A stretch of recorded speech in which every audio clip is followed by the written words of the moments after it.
A Visit from St. Nicholas by Clement C. Moore. It was the night before Christmas, when all through the house not a creature was stirring, not even a mouse. The stockings were hung by the chimney with care, in hopes that St. Nicholas soon would be there. The children were nestled all snug in their beds, while visions of sugar plums danced in their heads, and Mamma in her kerchief and I in my cap had just settled our brains for a long winter's nap. When out of the lawn there arose such a clatter, I sprang from the bed to see what was the matter. Away to the window I flew like a flash, tore open the shutters and threw up the sash. The moon on the breast of the new-fallen snow gave the lustre of midday to objects below, when what to my wondering eyes should appear but a miniature sleigh and 8 tiny reindeer. With a little old driver, so lively and quick, I knew in a moment it must be Saint Nick. More rapid than eagles his curses they came, and he whistled and shouted and called them by name. Now Dasher, now Dancer, now Prancer and Vixen, on Comet, on Cupid, on Donner and Blitzen. To the top of the porch, to the top of the wall, now dash away, dash away, dash away all.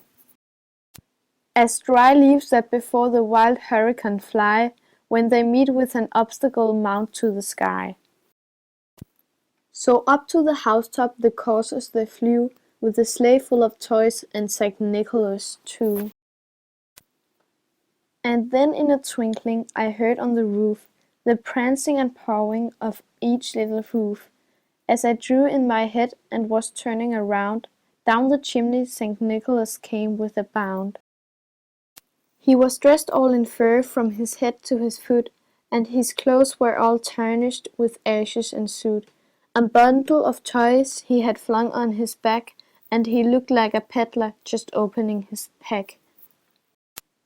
His eyes how they twinkled, his dimples how merry, his cheeks were like roses, his nose like a cherry.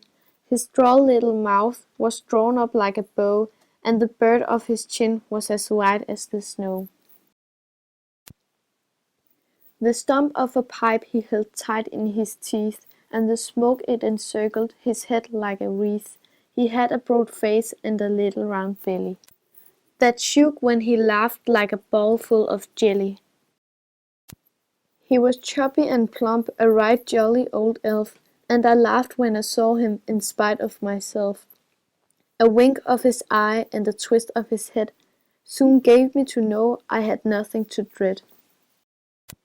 He spoke not a word, but went straight to his work, and filled all the stockings, then turned with a jerk, and laying his finger aside of his nose, and giving a nod, up the chimney he rose.